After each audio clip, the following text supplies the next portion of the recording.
हमने देखा, अरे भाई ड्राइवर है बेचारा, वो तो भोला भंडारी है, वो तो बोलेगा ही सही जो बोलना है।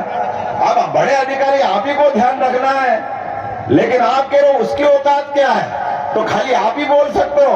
हमने भी कहा भैया तेरी क्या बात है, तू तो नीचे आ जा, तेरा ये जगह नहीं हो सकती, इतना बड़ा अधिकारी तू नहीं है। गरीब आदमी का अपमान करे ये भारतीय जनता पार्टी की सरकार बर्दाश्त नहीं करेगी, जीवन में संभव नहीं हो सकता। और हमारे लिए सौभाग्य की बात है, मां नर्मदा के किनारे ये पवित्र धाम भगवान श्री राम के जय जयकार के साथ माननीय मोदी जी का जो विजय रथ प्रारंभ हो रहा है, तो मंडला तैयार है कि नहीं, मंडला लोकसभा तैयार है कि नहीं है? इधर से आवाज नहीं रही, आप तैयार हो कि नहीं? तो मेरे हाथ मेरे साथ मिला करके जोर से बोलो, जय जय श्री राम, जय जय श्री राम। अयोध्या से अरब तक, कहाँ है अरब? भगवान राम सनातन संस्कृति इसकी जय जयकार करने के लिए हमारे अपने भारत के सदकर्मों के आधार पर पूरी मानवता को लेकर के, हमारी मानवता के आधार पर सर्वे भवन्तु सुखिनः सर्वे सन्तु निरामया, इतना उदात्त वैदिक काल का विचार दुनिया में पहुंचाने के लिए एक व्यक्ति दिन रात 24 घंटे मेहनत कर रहा है, और उस व्यक्ति का नाम है श्रीमान नरेंद्र मोदी। हमें गर्व है हमारे अपने यशस्वी प्रधानमंत्री के ऊपर, और कई जन्मों के पुण्य के बाद हमारा भाग्य ऐसा आया, इतना पुण्य पुरुष हमारे बीच में है जिसका अपना स्वयं का कोई मकान नहीं, स्वयं की कोई जायदाद नहीं, स्वयं का कोई परिवार नहीं, लेकिन 142 करोड़ लोगों को अपना परिवार समझता है। हमें इस बात का गर्व है। और नरेंद्र मोदी जी के अपने काम करने के ढंग, उनके अपने प्रधानमंत्री काल के यशस्वी निर्णय, जरा देखो तो सही, एक के बाद एक क्या निर्णय होते हैं।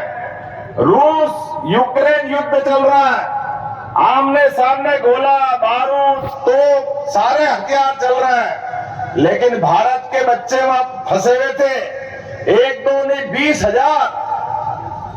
3 दिन तक सारे हथियार डाल दिए, पहले भारत के लोगों को निकाला, क्योंकि भारत वाले को नरेंद्र मोदी ने आह्वान किया था।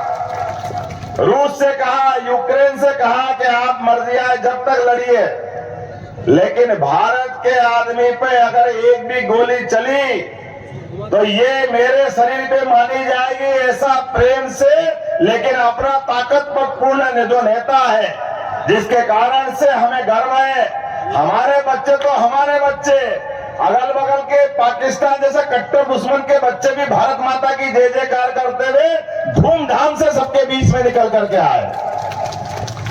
और एक अवसर नहीं, लगातार कितने अवसर। मैं जिस क्षेत्र में हूं, इस क्षेत्र के लिए बात करेंगे। 80 करोड़ लोग, हमने राम भगवान की जय जयकार करी तो ऐसे ही नहीं करी। राम राज्य में कोई भूखे नहीं मरता था, भगवान कृष्ण के काल में कोई भूखे नहीं मरता था।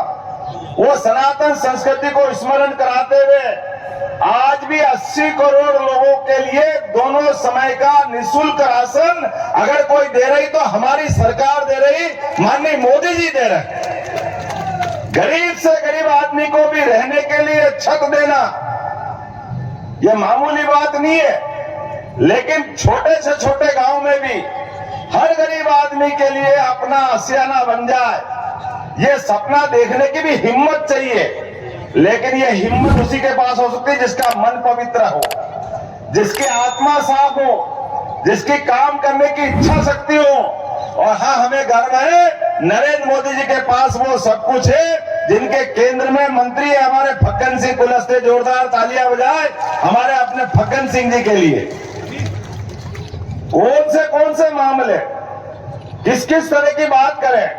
धारा 370 कश्मीर के मामले में उलझा करके पटक दिया, 40,000 लोगों की हत्याएं हुई, इसका जवाबदार कौन? इसका जवाबदार है कांग्रेस पार्टी, जिन्होंने इतने लोगों के लिए धारा 370 लगा करके मौत के मुंह में धकेला। हमारी पार्टी ने जनसंघ के जमाने से इसका विरोध किया था। हमारी पार्टी के राष्ट्रीय अध्यक्ष डॉक्टर श्यामा प्रसाद मुखर्जी ने 1951 में इसका विरोध करते हुए अपना बलिदान कर दिया। लेकिन दुर्भाग्य के साथ कहना पड़ रहा है, कांग्रेस सहित सारे लोग केवल हिंदू मुसलमान और केवल अल्पसंख्यक वर्ग के वोट के लिए इस बात को भूलते गए। जैसे भगवान, आप बताओ, धारा 370 भी हट गई, भगवान राम का मंदिर भी बन गया, कहीं हिंदू मुस्लिम दंगे हुए क्या?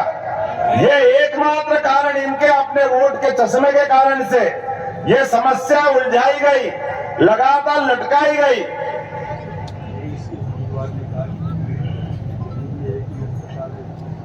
और दुर्भाग्य की बात, आपके अपने मंडला के लोकसभा में कांग्रेस के उम्मीदवार, बड़ा दुर्भाग्य के साथ कहना पड़ रहा है, भगवान राम के मंदिर का फैसला सुप्रीम कोर्ट ने किया। अपना समाज 500 साल तक लड़ता रहा, 70 साल तक कोर्ट के चक्कर खाते रहे, सारे फैसले हो गए, लेकिन आज भी यहाँ के उम्मीदवार के पेट में दर्द है कि मंदिर क्यों बन गया। बोलो, आप तैयार हो ऐसे नादान आदमी के लिए जो कांग्रेस को उम्मीदवार करने के लिए यही आदमी मिला, और कोई मिला ही नहीं। बड़े अभागे हैं कांग्रेस वाले। उधर अयोध्या में भगवान राम के मंदिर का विरोध करते हैं, भगवान राम के मंदिर के प्राण प्रतिष्ठा का निमंत्रण ठुकराते हैं, और यहाँ उनका प्रत्याशी कहना कि मंदिर जरूरी है कि कुछ और जरूरी है। अरे भैया, ये इतने बड़े साम्राज्य में 17 लाख साल हो गए भगवान राम से हमारा नाता जुड़े को।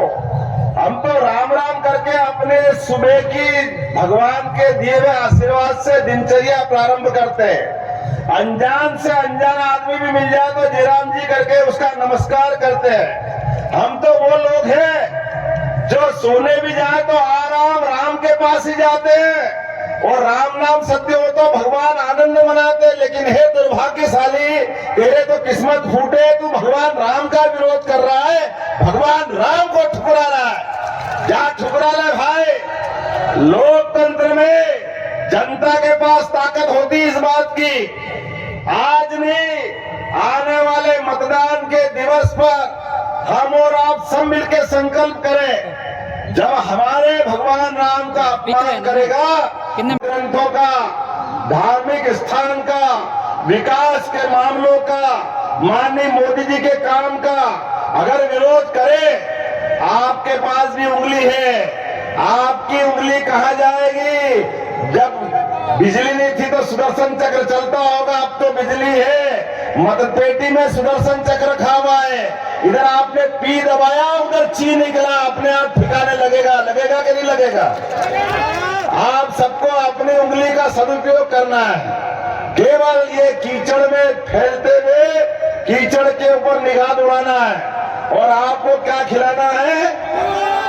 क्या खिलाना है? जरा बताओ, खिला के क्या खिलाना है? इधर आवाज नहीं आ रही, क्या खिलाना है? हम और आप सब मिलकर संकल्प करें। बोलने के लिए बहुत सारी बातें। इसी मंडला में अपनी सरकार ने, माननीय मोदी जी के आह्वान पर यह सरकार बनी है। 163 से ज्यादा विधायकों के साथ आपने मोदी जी की बात मानी।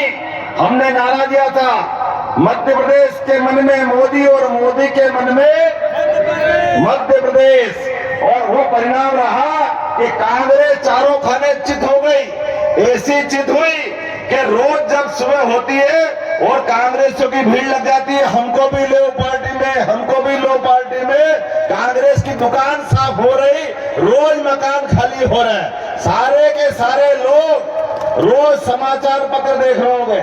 मान्य तो बेईमान की जगह कभी समाज में नहीं हो सकती है। बोलो, हो सकती है क्या? ये बेईमानों की जगह जेल है, जेल। और ऐसे बेईमान जेल में जाएंगे। और हम सब दुर्भाग्य के साथ कहना पड़ रहा है, जेल में पहुंच गए, रस्सी जल गई पर अकड़ नहीं गई। अभी भी अकड़ में बैठे हैं। मैं जेल से सरकार चलूंगा, तेरे बाप का राज है, जेल से सरकार चलाएगा, बाकी तो सब हाथ पे हाथ धर के बैठेंगे। अरे भैया होश में आ यार, जरा दुनिया में जरा देख, दुनिया का सबसे बड़ा लोकतंत्र, और ऐसे लोकतंत्र का एक अपना गरीब आदमी के परिवार से निकला हुआ एक विराट व्यक्तित्व का धनी नरेंद्र मोदी जिनका नाम है, निष्कलंक पूरा जीवन जिनका है, 15 साल मुख्यमंत्री रहे, 10 साल प्रधानमंत्री रहे, बाल बराबर भी जिस पे आरोप नहीं, ऐसे पवित्र आदमी की सरकार में ऐसे बेईमानों के साथ देश को जाने के लिए कोई मंजूरी नहीं मिलेगी। ऐसे आदमी के लिए एक बार नहीं 100 बार भी जेल जाना पड़े, इनको भेजना पड़े, तो हमारी सरकार पीछे नहीं रहेगी। ये कोर्ट कचहरी, ये कानून कायदे, ये व्यवस्था काय के लिए होती है? ये इसीलिए होती है कि आदमी के जीवन में अच्छा आदमी समाज जीवन में रहे और खराब आदमी जेल में जाए। मैं आपके माध्यम से आह्वान करना चाहता हूं, आने वाले समय में ऐसे एक नहीं बहुत सारी बड़ी भीड़ है जिनके जीवन में यही रास्ता है, जमानत कराओ, जनता में जाओ, वोट लो, चुनाव जीतो, बेवकूफ बनाओ। लेकिन ये सरकार ऐसे लोगों को बर्दाश्त नहीं करेगी। कोई कितना ही बड़ा आदमी है लेकिन गलत आदमी है, गलत काम करेगा तो उसका स्थान जेल में जाने का है। बोलो तैयार हो के नहीं? अपन सहमत है कि नहीं? ताली बजा के बताओ अगर तैयार है तो। हमारी सरकार ने भी निर्णय किया है, ये गरीब आदमी के जीवन में आ जाती है। हमने देखा, अरे भाई ड्राइवर है बेचारा, वो तो भोला भंडारी है, वो तो बोलेगा ही सही जो बोलना है। अब बड़े अधिकारी आप ही को ध्यान रखना है, लेकिन आप कह रहे हो उसकी औकात क्या है, तो खाली आप ही बोल सकते हो। हमने भी कहा भैया तेरी क्या बात है, तू तो नीचे आ जा, तेरा ये जगह नहीं हो सकती, इतना बड़ा अधिकारी तू नहीं है। गरीब आदमी का अपमान करे ये भारतीय जनता पार्टी की सरकार बर्दाश्त नहीं करेगी, जीवन में संभव नहीं हो सकता। हमारी सरकार में सबसे पहला सम्मान गरीबों का, सरकार पे सबसे पहला अधिकार गरीबों का, किसानों का, युवाओं का, महिलाओं का, माता बहनें बैठी है। लाडली बहनों के खाते में हर महीने पैसे आ रहे कि नहीं आ रहा? ताली बजा के बताओ, कोई महीना खाली नहीं गया है। और क्या किसान क्या जवान, ये समान दृष्टि मोदी जी ने दी है। इसलिए प्रत्येक किसान के लिए किसान सम्मान निधि हमारी सरकार बराबरी से दे रही है। हर एक प्रकार की योजना के लिए, सभी प्रकार के धन की कोई कमी नहीं है, लेकिन देश और प्रदेश के विकास के लिए, आने वाले समय में भारत को नंबर 1 का देश बनाने के लिए हम और आप सब मिलकर संकल्प करें कि हम आने वाले समय में फिर एक बार मोदी सरकार, फिर एक बार, अगर आप सहमत हो तो खड़े हो जाओ और बांधो मुट्ठी और तय कर लो, फिर एक बार, फिर एक बार, अब की बार 400 पार, अब की बार। तो आप जोर से मुट्ठी बांध के संकल्प करो कि आने वाले मतदान के दिवस तक हम सब चुप नहीं बैठेंगे, भारी बहुमत के साथ मंडला से फिर तीसरी बार फग्गन सिंह कुलस्ते जी को सांसद बना के भेजेंगे और मोदी जी के माध्यम से हम देश को नंबर 1 और प्रदेश को नंबर 1 का राज्य बनाएंगे। बोलो तैयार है? तो बोलो भारत माता की, भारत माता की, भारत माता की। बहुत बहुत धन्यवाद। भारत माता की जय।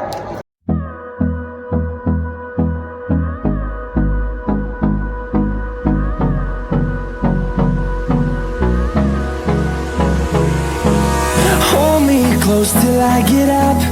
Time is